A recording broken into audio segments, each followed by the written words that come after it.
तो इस वक्त हम पटना में मौजूद हैं और न्यूज़ 18 इंडिया की टीम पहुंची है विकासशील इंसान पार्टी के अध्यक्ष मुखिया मुकेश सहनी के पास। इस वक्त वो भी पटना में सक्रिय रूप से बैठकें कर रहे हैं, कार्यकर्ताओं से मुलाकात कर रहे हैं, पदाधिकारियों से बातचीत कर रहे हैं, लेकिन मन में क्या चल रहा है, ठीक जो बातें हैं वो उन्हीं से जानेंगे। बहुत बहुत स्वागत है न्यूज़ 18 इंडिया पर। बहुत बहुत धन्यवाद आपको। अच्छा, सबसे पहले तो ये क्लियर कर दीजिए कि आप हैं कहाँ अभी। 2020 में आखिरी बार महागठबंधन से आपने हाथ पीछे खींच लिए थे, अकेले अपने दम पर चुनाव लड़े, फिर लोकसभा में साथ आए, मछली वगैरह खाई। अभी किसके साथ मछली खा रहे हैं आप? ऑफकोर्स कि महागठबंधन के साथ 2024 में साथ आए हैं, तो अभी तक इंडिया ब्लॉक में हम लोग हैं और तेजस्वी जी के साथ खा रहे हैं मछली चावल, जो भी खाना है, बैठना उठना बैठना सारा चीज़ हो रहा है उन्हीं के साथ। और इस बार बिहार के जनता को के लिए हम लोग संघर्ष कर रहे हैं। एक उम्मीद है लालू जी के ऊपर कि पुराना जो लालू जी ने सामाजिक न्याय को जैसे मजबूत किए थे, और उसी छवि तेजस्वी में भी देख रहे हैं, हम लोग में देख रहे हैं। जो हम बाबा साहब भीमराव अम्बेडकर को विचार को लेकर, कर्पूरी जी को विचार को लेकर आगे बढ़ रहे हैं, और ये सपना कभी नीतीश जी में भी लोग देखते थे। तो बिहार में दो धुरी होने के कारण, नीतीश जी लालू जी अलग होने के कारण, भाजपा 20 साल से बिहार में सत्ता में है, और इस बार नीतीश कुमार जी का मतलब आखिरी पारी है। ऐसे तो ये पारी नहीं खेलना चाहिए, और लेकिन उसके बावजूद भी नीतीश जी हैं वो खेल रहे हैं। लेकिन जनता को पता चल गया है कि नीतीश जी अस्वस्थ हो चुके हैं, और अभी भी सरकार जो है नीतीश जी नहीं चला रहे हैं। तो फिर कौन चला? ब्यूरोक्रेट चला रहे हैं। भाजपा के कुछ नेता हैं जो वो अपना मनमर्जी कर रहे हैं और ब्यूरोक्रेट चला रहे हैं। अब देखेंगे हाल फिलहाल में दामाद आयोग बन जाना, या ब्यूरोक्रेट के धनपत्नी को आयोग में जगह मिल जाना, तो ये नीतीश कुमार जी का ये काम नहीं है। कभी भी ऐसा कभी नहीं किए हैं और ना कभी वो कर सकते हैं। लेकिन नीतीश जी अस्वस्थ होने के कारण ये सब चीज़ें हो रहा है। पर जगह जगह उनके पोस्टर लगे हुए हैं, जगह जगह वो बता रहे हैं कि 11 साल में उनकी पार्टी ने क्या कुछ किया है। आप कह रहे हैं कि इस बार महागठबंधन पर जनता विश्वास करेगी, क्या वजह? हमेशा सामाजिक न्याय पे जनता ने, बिहार के जनता ने भरोसा किया है, और सामाजिक न्याय के नाते नीतीश जी पे भी लोगों ने भरोसा किया है। और जब भी नीतीश जी लालू जी 2015 में साथ आए, तो आपने देखा कि किस तरीके से उछाल हुआ, और महागठबंधन का उस समय में 2015 में सरकार बना। और लेकिन 17 महीने ना। हाँ ठीक है, नीतीश जी शिफ्ट किए इसलिए ना, नहीं तो सरकार तो महागठबंधन का बना था। और 2020 में भी आप देखिएगा तो बहुत हद तक नीतीश जी को इधर से उधर होने में, उनके प्रति लोगों का विश्वास खत्म होने के कारण सिर्फ महज 2020 में सिर्फ 12,000 वोट का फासला रहा। वही लोकसभा में 80-90 लाख वोट का फासला था। पर ये इधर उधर का आरोप तो आप पर भी लगता है ना।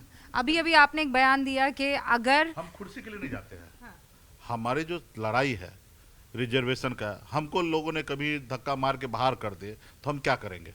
2019 में हमने महागठबंधन के साथ आए, लास्ट आवर में हमारा सीट बंटवारा नहीं होना हुआ, इसलिए हमने गठबंधन तोड़ा। तो इस बार सीट बंटवारा हो गया है क्या? फॉर्मूला कोई निकला? इंटरनल 90% कंप्लीट है, 10% कुछ चीज़ें हैं जो पब्लिक डोमेन में आना, इंटरनल कंप्लीट करना है, और वो हो जाने के बाद हम बहुत जल्दी ही अगस्त में ही सीट का घोषणा हम लोग कर लेंगे। एक बड़ा चेहरा है आप अपने समुदाय में, तो पिछली बार 12 सीटों पर आप चुनाव लड़े थे, इस बार कितनी सीटों पर चुनाव लड़ने का मन है आपका?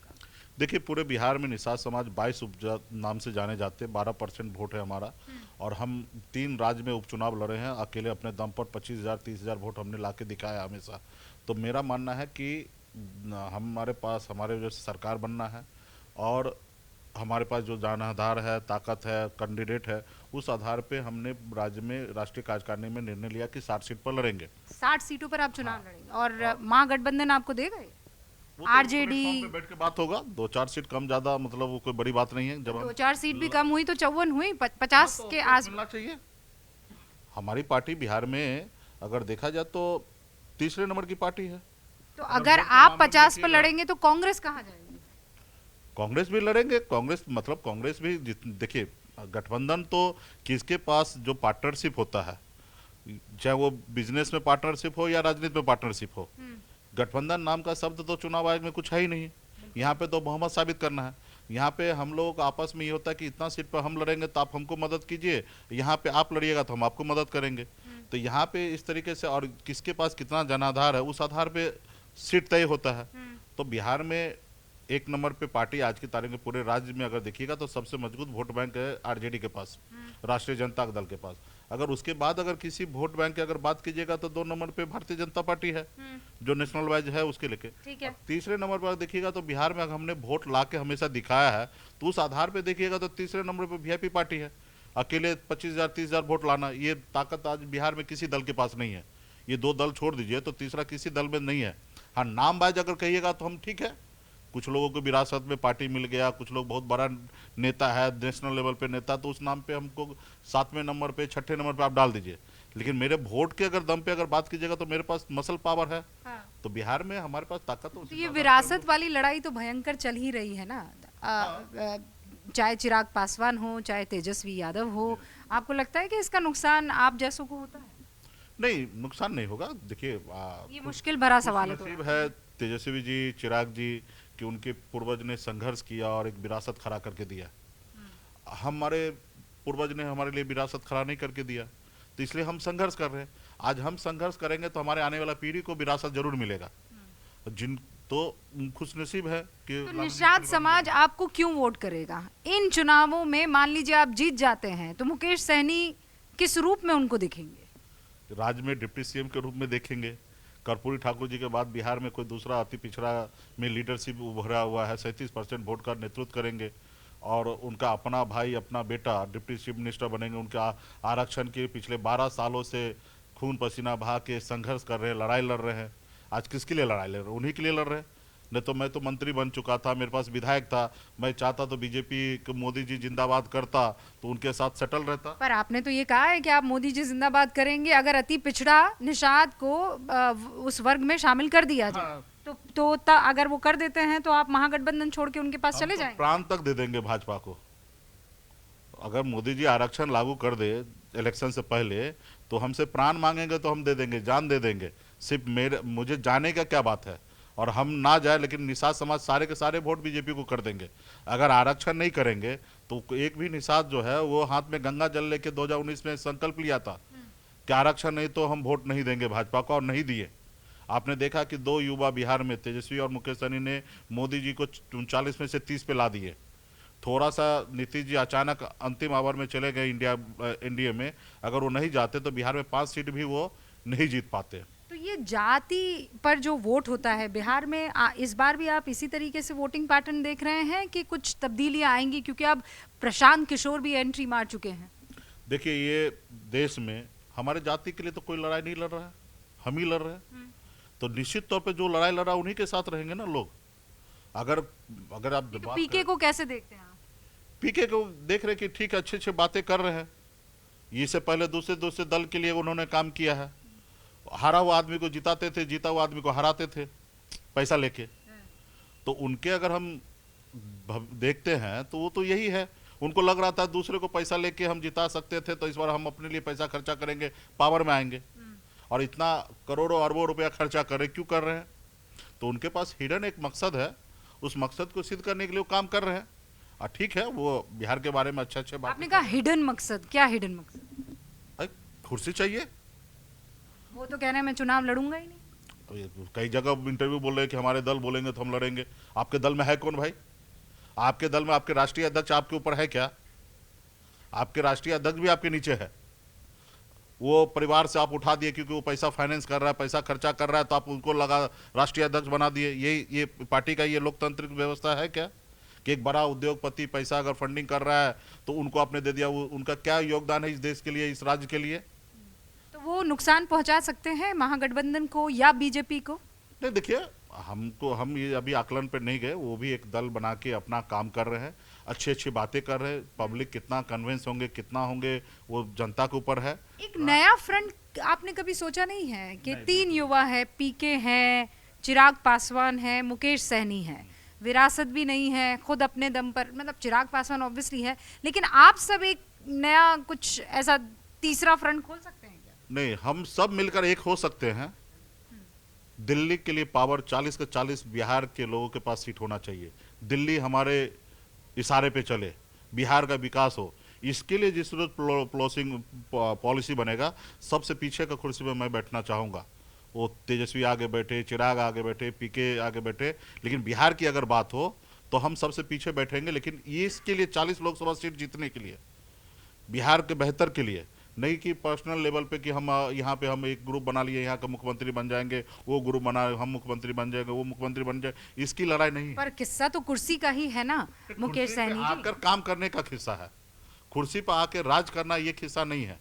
अभी जो देश में जो तानाशाह नफरत की राजनीति हो रहा है, भाई भाई को लड़ाया जा रहा है, धर्म धर्म को लड़ाया जा रहा है, जिस तरीके से नफरत की राजनीति हो रहा है, बैकवर्ड को पीछे किया जा रहा है, दलित को हर अधिकार से वंचित किया जा रहा है, इसके लिए अभी सबसे ज्यादा जरूरी है कि लड़ाई लड़ना है। आप पिछड़ों की बार बार बात करते हैं। आज जब मैं आपसे बात कर रही हूं तब वहां भारतीय जनता पार्टी ने एक निंदा प्रस्ताव पारित किया है। लालू प्रसाद यादव जी का जन्मदिन था और उनके समक्ष एक कार्यकर्ता आते हैं और चरणों के करीब कुर्सी पर उन्होंने पैर रखे हैं और वो बाबा साहेब भीमराव अंबेडकर की फोटो के साथ। तो वो बीजेपी आरोप लगा रही है कि जो लोग बाबा साहेब की बात करते हैं वो असल में ना संविधान का ख्याल रखते हैं और ना बाबा साहब की इज्जत करते हैं। आप जिस समय में भाजपा उस चीज को, क्लिप को सोशल मीडिया पे डाला, उस समय में वो वीडियो के ऊपर बिहार नहीं देश के लोगों ने लाखों कमेंट किया है। और उस समय का अगर कमेंट पढ़िएगा तो भाजपा को लाखों कमेंट में 99,000 गाली लोगों ने दिया है। मतलब आज उस समय, मेरा नहीं कहना है, उस समय आप बताइए लालू जी कहीं बैठे हैं, कोई व्यक्ति आया और बाबा साहब को हम लोग इतना मानते हैं, जानते हैं कि उनको लेके फोटो खिंचाना ही मेरे लिए गर्व की बात है। और लालू जी को तो ये पता नहीं कि कौन सा फोटो लेके आ रहे हैं, और वो फोटो लेके अपना, लालू जी इतने बुजुर्ग हो चुके हैं, तबीयत खराब रहता है, वो बैठे और एक आदमी आके उसके बगल में हाथ में तस्वीर रख के फोटो खिंचा रहे, उनको ये बोल रहे कि इस तरीके से हम लोग ये कर रहे हैं। हमको उनसे सर्टिफिकेट नहीं लेना है। जिसने अभी पार्लियामेंट में क्या कहा कि अंबेडकर फैशन बन गया है, इतना नाम भगवान को लेगे तो स्वर्ग चले जाओगे। नहीं, अंबेडकर फैशन नहीं हो गया, अंबेडकर का नाम लेके ही हम लोग स्वर्ग में आए हैं। ठीक है, हम तो नर्क में आप लोगों ने हमको भेज दिया था, तो ये आपसे हमको सीखने की जरूरत नहीं। ये आरोप प्रत्यारोप लगातार लग रहा है। भारतीय जनता पार्टी आप मतलब जो महागठबंधन है उस पर यह भी आरोप लगा रही है कि अभी आप जानते हैं वो इमारत शरिया जो है उसके मंच पर तेजस्वी यादव जाते हैं और वो ये कहते हैं कि जो वक्फ का कानून है उसको कूड़ेदान में फेंक दिया जाएगा। तो संविधान तो ये इजाजत देता ही नहीं है। केंद्र सरकार ने जो कानून पारित कर दिया है, जो कानून है उसका तो पालन करना होगा। तो संविधान बनाने वाले की भी इज्जत नहीं है और संविधान की भी नहीं है, ये आरोप बीजेपी लगा। देखिए, लोकतंत्र में सबको बोलने की आजादी है, यही संविधान में ही दिया गया। किसी के साथ अन्याय करोगे, किसी के साथ अत्याचार करोगे, हमारे हिंदू धर्म में बताया गया कि भूखे को खाना खिलाओ, प्यासे को पानी पिलाओ, किसी कमजोर लाचार को अगर कोई परेशान कर रहा उनके साथ खड़ा हो। तो आज हम जो देख रहे हैं, देश में नफरत की राजनीति कर रहे हैं, हिंदू मुसलमान की राजनीति कर रहे हैं, जानबूझ के उनको परेशान किया जा रहा है, ऐसे जगह पे हम उनके साथ खड़े हैं। हमने भी स्टॉल लगा के, पूरा लाखों मुसलमान भाई आए, उनको हमने पानी पिलाया, पानी का स्टॉल बनाया, हम साथ में खड़े हैं, उनके हर लड़ाई के साथ हम लोग खड़े हैं। नहीं मुकेश जी, वो ये क्या साथ खड़े रहने इज अ डिफरेंट थिंग।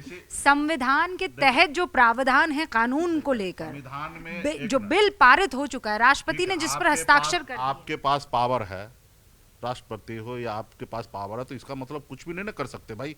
जैसे हमने खाना खाया, हम मछली खा रहे हो, आपको तकलीफ किस बात का है भाई? आप कौन होते हो रोकने वाले कि हम मछली खाए कि ना खाए? नहीं, पर यहाँ तो मछली हर जात हर कौम का आदमी खाता है ना। तो उसी तरीके से आप इमारत शरिया में मालूम है कि हम उस समाज में, मुसलमान में, समुदाय में, अल्पसंख्यक में ऐसा है कि उनके पास कोई वारिस नहीं है। वो मरने से पहले वो अपने सारे जमीन को है ना दान कर देते एक संस्था को। अब वो संस्था का काम है कि उस सारे जमीन को अपनी तरीके से, पर उस संस्था में भ्रष्टाचार को लेकर बार बार ये आरोप लगे थे, यही वजह है कि उसमें तब्दीलियां हुई। आप एक मॉनिटरिंग कर सकते हैं दूर से रह के, जिससे हम आपके अटल बिहारी वाजपेयी के समय में वो वक्त कानून में संशोधन हुआ। क्या वो उस समय में ये नहीं देखे थे? हमारे पूर्वज ने जो ऑलरेडी उनके ऊपर बहुत सारा एक्ट में संशोधन करके उनको एक पावर दिया गया, वो देख रहे हैं उसमें अगर गड़बड़ी है तो सरकार का काम है उसको देख के, उनको उसमें गड़बड़ी है तो उसको ठीक करना। तो आप ऐसे नहीं कर सकते कि अपने मर्जी से कुछ भी कानून ले आइए। तो आप तेजस्वी यादव के उस बयान से सहमत हैं कि आपकी सरकार आई तो आप उसे कूड़ेदान में फेंक दें? हमारी सरकार आएंगे, हम ये कानून को बदल देंगे। कैसे बदलेंगे? आप राज्य में हैं। नहीं, हमारे दिल्ली में भी सरकार होगा, ऐसे थोड़ी कि हम पटना में रह जाएंगे। लेकिन पर ये तो दूर, ये तो एकदम ख्याली पुलाव है ना, दूर की। मोदी जी इस बार ही गलती से आ गए। देश के जनता का मिजाज तो आपने देख लिया कि मोदी जी को 240 पे ले आए, और जिस हिसाब से मोदी जी को तेवर ग्लैमर थे, उनको तो आना ही चाहिए, नहीं बनना ही नहीं चाहिए प्रधानमंत्री।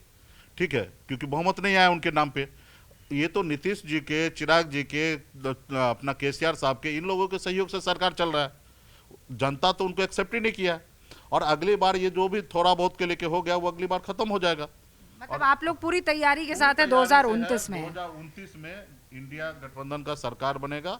तो राहुल गांधी जी देश और के बिहार में आप प्रधानमंत्री बनेंगे। कितनी सीटें जीतेंगे? बिहार में आने वाला समय में हम 35 प्लस सीट जीतेंगे। ये तो आपने अपनी पार्टी का बताया, महागठबंधन कितनी? नहीं, लोकसभा की बात करो, 35 प्लस। अच्छा, आप लोकसभा की देख रहे हैं, मैं तो अभी विधानसभा। इस बार तो हम लोग 150 प्लस सीट जीतेंगे और हमारा बिहार में सरकार बनेगा, तेजस्वी जी के नेतृत्व में सरकार होगा और इसमें सभी जाति सभी धर्म के लोग मजबूती से महागठबंधन के साथ खड़े हैं और इस बार हम सरकार बनाएंगे। बहुत बहुत शुभकामनाएं आपको। तो ये थे मुकेश सहनी साहब जो ये कह रहे थे, हमने इस बार अपनी सीट बेल्ट को बांध दिया है, जनता पूरी तरह से तैयार है। हम यहाँ बिहार चुनाव के हर एक एंगल को तलाशने की कोशिश कर रहे हैं। आप हमारे साथ जुड़े रहिएगा, देखते रहिए न्यूज़ 18 इंडिया।